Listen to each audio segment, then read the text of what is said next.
Je suis avec la députée de la circonscription de Gaspé, Mme Mégane Ferry-Mélançon. Bonjour, Mme Mélançon. Bonjour.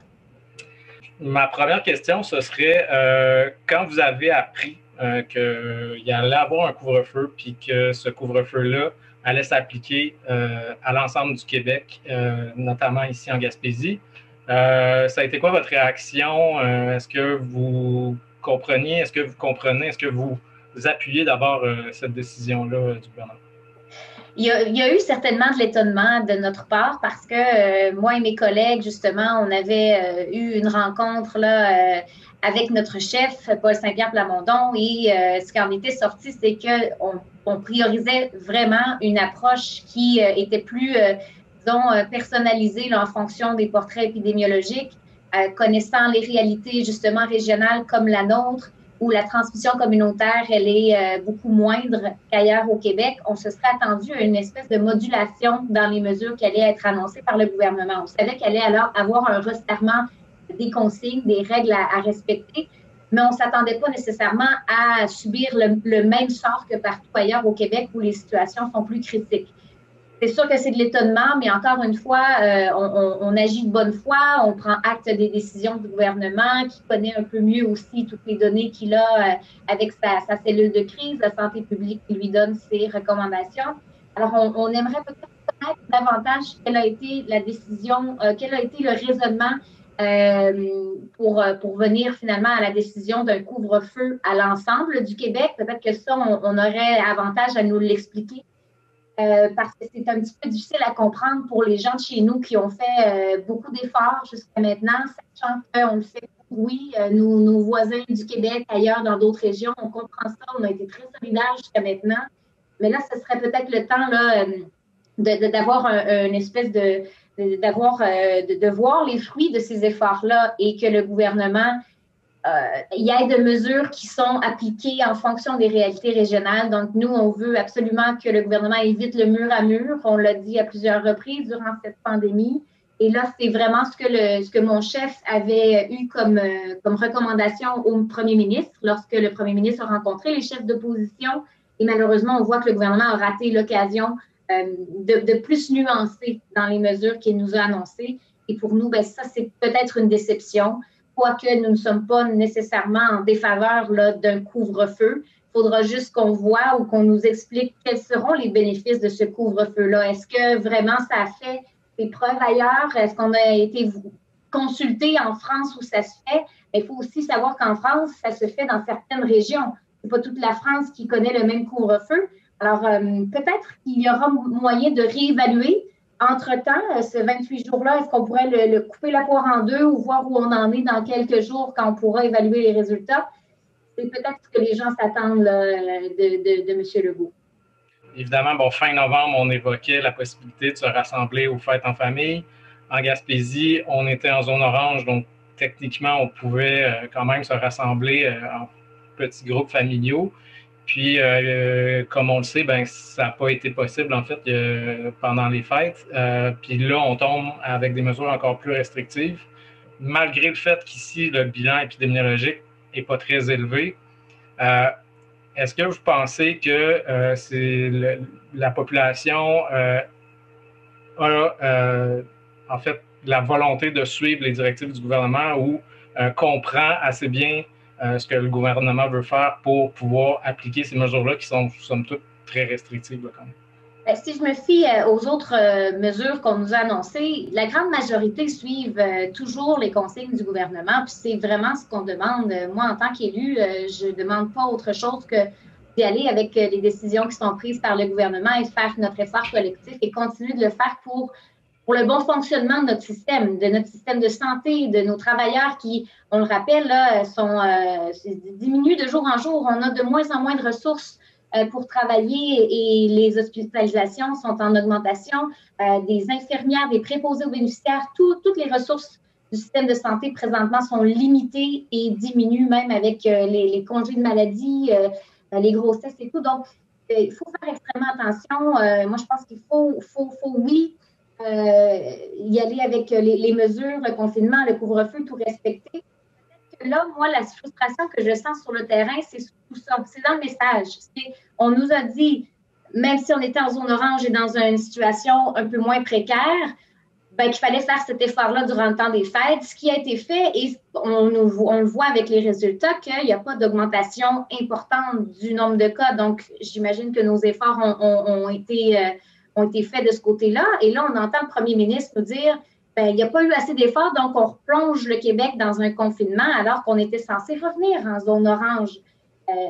Donc, c'est là que le bas blesse, je pense, aux yeux de la population, c'est que est-ce qu'on y a déjà pensé, est-ce qu'on a déjà considéré la possibilité de revenir en zone orange ou est-ce que on l'a dit comme ça quand on nous a annoncé la zone rouge pour finalement mieux faire passer la pilule puis que finalement on n'allait jamais revenir en zone orange. Moi, c'est là que je trouve qu'on joue un peu avec les sentiments des gens et qu'on ne considère pas à juste titre les efforts que font les régions pour le bien de tout le Québec. On le fait, on comprend pourquoi, mais il faudrait peut-être que le gouvernement ait un peu plus de considération, prenne le micro dans les médias qu'on a ici régionalement.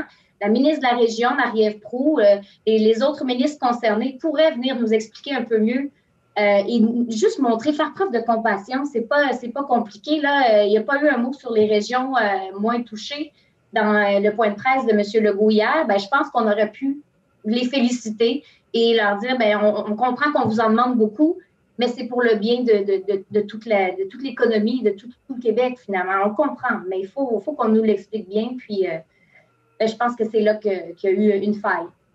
Les cas seraient surtout liés à des éclosions en milieu de travail. Selon les statistiques qu'on a, il y a 28 % des éclosions et 40 % des cas qui sont liés au secteur manufacturier, par exemple. Il y a 22 % des éclosions puis 18 % des cas qui sont liés au commerce de détail. Hier, on n'a eu, en fait, aucune mesure qui a été annoncée pour mettre sur pause ces secteurs-là, comme ça avait été le cas, par exemple, au printemps dernier. Puis la grande mesure, c'est un couvre-feu. Est-ce que vous pensez qu'on fait beaucoup porter le poids de la propagation du coronavirus sur les épaules de la population pour épargner les entreprises? C'est certain qu'il y a des choix qui ont été faits, puis je laisserai le gouvernement là, donner les raisons de ces choix-là. Moi, de mon côté, ce que je vois, c'est qu'effectivement, dans le point de presse, il y a peut-être eu un peu de maladresse de mettre tout le blâme là, sur nos mauvais comportements durant le temps des fêtes. Là. Moi, je n'ai pas apprécié, je sais, des commentaires qu'on a vus et qu'on a reçus que ça a mal passé, ça a mal été digéré.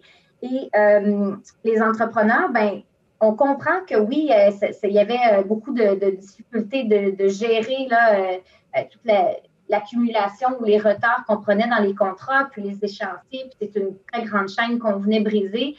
Moi, ça, là, je le comprends. Ce que j'ai plus de difficultés et comment on va arriver à s'assurer du bon fonctionnement et de la protection, la sécurité des travailleurs et des citoyens, là, c'est comment on jugera de ce qui est essentiel ou non. On n'a pas encore eu de réelle définition de ce que c'est un secteur essentiel. On reçoit déjà en ce moment des demandes à savoir, bon, est-ce que une entreprise qui répare des camions dans une telle région et qui a des heures de travail de soir, est-ce qu'il doit arrêter après le couvre-feu ou est-ce que c'est jugé essentiel de réparer des camions pour plein de raisons? Bien là, c'est là que ça va devenir extrêmement difficile et chacun va y aller avec sa propre définition de ce qui est un secteur essentiel. Donc, là, le gouvernement se fie à la bonne volonté de ces entrepreneurs-là. Moi aussi, je sais que c'est des gens de très bonne foi, mais ça va peut-être quand même créer de la confusion et peut-être aussi des cas qu'on aurait pu éviter malheureusement. Donc,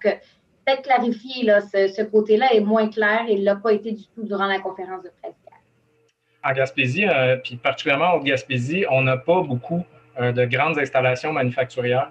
On n'a pas de grands lieux de travail comme il y en a dans d'autres régions, par exemple. Donc, ça limiterait les possibilités de transmission.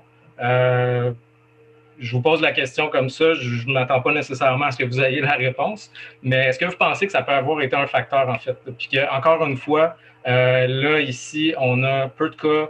On a une transmission communautaire qui est relativement bien contrôlée, mais on a des mesures qui s'adressent à la population et non aux entreprises, par exemple? C'est une bonne question, puis une bonne analyse. Là. Il faudrait s'y pencher, je pense, plus en détail, plus longuement. La santé publique a peut-être des données qui nous permettent d'évaluer ça, mais effectivement, c'est une possibilité. Le fait que les employeurs de la région aient, que ce soit des plus petits employeurs ou des entreprises avec des moins grosses équipes, peut-être, également aussi le nombre d'élèves par classe, ou ça peut être plein de facteurs. Je n'ai pas la réponse à cette question-là, mais c'est vrai qu'à ce stade-ci, on devrait se poser ces questions-là et avoir des réponses. Donc, c'est tout encore la question de la transparence dans cette gestion de crise-là qui n'est pas toujours constante. Il y a des encore la ventilation, on en parlait avant d'entrer en entrevue. C'est pas encore normal qu'on n'ait pas ce travail-là. Là, on s'attend beaucoup demain du point de presse de Jean-François Roberge.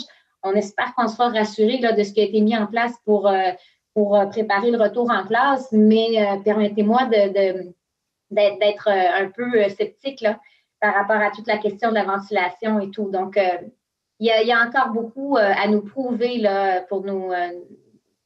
pour être certain que tous les aspects, tous les secteurs ont bien été analysés avant d'arriver avec des mesures aussi contraignantes du gouvernement. Ben, puisque vous en parlez, justement, je vais enchaîner sur les écoles. Après les milieux de travail, c'est le deuxième lieu de transmission en importance au Québec. Hier, dans le point de presse, on a entendu pour la première fois le premier ministre Legault avouer du bout des lèvres qu'il y avait une transmission par aérosol qui se faisait, de dire que dans les écoles, c'était un enjeu. Or, on sait depuis longtemps, on sait depuis des mois, on sait depuis cet été que c'est un facteur de transmission important. Au Québec, quand on regarde le nombre d'éclosions dans les écoles, c'est assez important si on compare, par exemple, avec l'Ontario. Pour une population là, au Québec qui est à peu près 2 fois moins élevée que celle de l'Ontario, on a dans les écoles 3 fois plus de cas. Je pense que on a 21 000 cas liés à des éclosions dans les écoles, comparativement autour de 7 000 en Ontario. Donc, est-ce que vous pensez qu'on a attendu vraiment trop longtemps avant d'admettre au Québec que la transmission par aérosol et la ventilation dans les écoles étaient un problème majeur? Est-ce que vous pensez qu'on a attendu trop longtemps? Et puis, est-ce que vous pensez que ça aurait pu faire une différence? C'est vrai que ça a beaucoup tardé avant qu'on se penche sur cette question-là. Puis encore, le travail des oppositions a été vraiment ardu. Là. Au début, on était dans le déni total du côté du gouvernement. Je me rappelle de tous les porte-paroles en éducation, ben, c'est des femmes, donc toutes les porte-paroles en éducation ont fait un gros travail là-dessus, ont soulevé la question à plusieurs reprises. Puis encore là, on n'a pas de travail, là, rien de tangible pour savoir qu'est-ce qui sera fait. Là. Donc, on est très tard et on l'est encore. J'attends de voir quand même, je me garde une réserve pour commenter là, ce qui sera dit demain par le ministre de l'Éducation. Mais il va falloir continuer de faire ces représentations-là qui sont déjà bien faites. Ma collègue Véronique Yvon là, est sur ce dossier-là comme d'autres là, en éducation. Mais ça, c'est un problème majeur qui a très tardé. Et le ministre Jean-François Roberge a perdu la confiance de plusieurs là, à ce niveau-là. Et j'ai bien hâte de voir ce qui nous attend demain. Ce délai-là à admettre la responsabilité de la transmission par aérosol, puis le problème de ventilation dans les écoles, est-ce que vous pensez que c'est politique? Parce que oui, effectivement, on a beaucoup entendu les oppositions soulever le problème. Est-ce que vous pensez que c'est un peu par orgueil et par obstination qu'on a refusé d'admettre ce problème-là au gouvernement? J'ai l'impression qu'on n'a pas été chercher l'information. J'ai cru comprendre que les experts en santé publique n'avaient pas nécessairement la réponse pour ce qui est des questions de la ventilation, de l'aérosol, tout ça, ça dépassait des fois leur champ de connaissances et de compétences. Donc, peut-être que oui, il a manqué d'efforts pour aller chercher les informations qui sont nos spécialistes. Il y avait d'autres propositions sur la table aussi. Là. Je pense entre autres à Véronique, quand je parle qu'il y a eu d'autres recommandations, ben ça fait longtemps qu'elle prône d'instaurer le principe de demi-classe, qui ait des demi-journées d'école, qui ait une alternance, donc pas tous les élèves qui soient regroupés là, toute la journée ensemble. Donc, ça aurait peut-être été plus efficace que justement le principe de bulle classe qui ne semble pas avoir donné l'effet escompté. Donc, c'est d'écouter les recommandations. Je pense que ça ne ferait pas de tort à M. Roberge. Et oui, on sent qu'il y a une espèce de manque de volonté de sa part là, dans les propositions qui ont été faites jusqu'à maintenant par l'opposition. Hier, dans la conférence de presse, le premier ministre a lancé une flèche au premier ministre du Canada, Justin Trudeau, sur la question de la vaccination. Puis ça, en fait, c'est corroboré par des représentants de la santé publique, c'est-à-dire que il y a une capacité qui serait plus grande de vacciner au Québec, mais on n'a pas assez de vaccins pour l'instant qui sont arrivés pour pouvoir vacciner autant de gens qu'on le pourrait. Même si, en fait, cela est une réalité, est-ce que aussi, de votre côté, le ton vous a pas un peu surpris de M. Legault et est-ce que vous avez eu l'impression que c'était une façon un peu de comme détourner l'attention puis de revenir à une stratégie politique qui est très, très payante au Québec, c'est-à-dire les chicanes entre Québec et Ottawa? Oui, je pense que M. Legault a voulu plaire quand même parce qu'il a bien vu, là, comme vous et moi, que la gestion du fédéral dans le retour des voyageurs et comment on s'y prend pour s'assurer que personne n'a été infecté à l'étranger puis ramène le virus chez eux à domicile partout dans toutes les villes du Québec. Ça, on reconnaît qu'il y a eu vraiment une gestion très mauvaise de ça. Et je pense que M. Legault, oui, il l'a mentionné parce qu'il sait que ça fait l'unanimité, là, ou presque, à part peut-être certains voyageurs, là. Mais je pense que c'était pas... on comprend la frustration, j'imagine, là, d'un premier ministre qui tente par tous les moyens là, de protéger sa population et il voit qu'il y a des choses qui ne sont pas faites et qui ne sont pas de sa juridiction. Alors, oui, il y a de la frustration que je comprends d'ailleurs et vous savez que nos relations avec le fédéral, ça fait longtemps qu'au Parti québécois, on pense qu'il y a un gouvernement de trop au Québec, puis c'est le fédéral, que ce soit Justin Trudeau ou un autre parti. Mais là, évidemment, que Justin Trudeau a beaucoup d'égards a un peu failli à la tâche. Là. Et la vaccination aussi, on est d'avis qu'on pourrait en faire beaucoup plus. Mais est-ce que c'est totalement la faute du fédéral? Encore là, même à une question d'une journaliste au point de presse, à la conférence de presse d'hier, M. Legault s'est complètement déresponsabilisé là, de tout ce qui ne fonctionne pas en vaccination. Je ne connais pas tout le fond du dossier, mais évidemment qu'il y avait beaucoup de frustration dans le ton que M. Legault a choisi, puis je peux comprendre les raisons de ça. Est-ce que vous pensez que ce qu'on observe aujourd'hui, puis la situation qui est aussi catastrophique dans le réseau de la santé, c'est pas un peu le résultat du sous-financement puis de la réduction des effectifs dans le réseau de la santé québécois?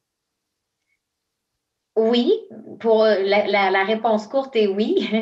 Mais il y a plusieurs facteurs, je pense, à cette problématique-là. Là, les failles de notre réseau de la santé, ben, c'est parce qu'on n'a pas assez de transferts du fédéral. Ça, le fédéral pourrait donner plus, on le dit souvent, là, en matière de santé pour qu'on ait tous les leviers économiques et tout ça pour bien implanter un système qui fonctionne bien. Il y a aussi, on le sait depuis longtemps qu'il y a une pénurie justement dans les ressources, dans le personnel de la santé. Donc, effectivement, ça ne date pas d'hier et non de l'entrée non plus du gouvernement de la CAQ.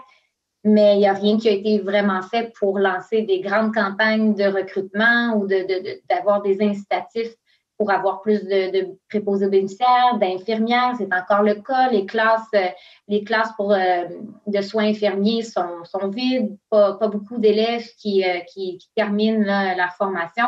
Donc ça, il aurait pu avoir des choses de fait beaucoup bien avant la crise. Et aussi de ce qu'on remarque dans la crise, c'est qu'il y a encore du mouvement de personnel d'un établissement à l'autre. Il y a encore des lacunes qu'on nous avait promis de régler depuis la première vague, depuis le confinement. Donc, non, je ne mettrai pas la faute, là, toute la faute sur le dos du gouvernement en place. Ça fait longtemps que notre système, il est fragilisé pour plusieurs raisons, plusieurs facteurs. Ça ne se règle pas du jour au lendemain, ce genre de problématique-là. Et puis, en plus, on a empiré le système de la santé sous le gouvernement Couillard dans les dernières années. Mais il y a des choses qui pourraient être faites par le gouvernement de la CAQ et on s'attend à ce que ce soit fait. On s'attendait à ce que ce soit fait même avant qu'on en arrive là à cette deuxième vague.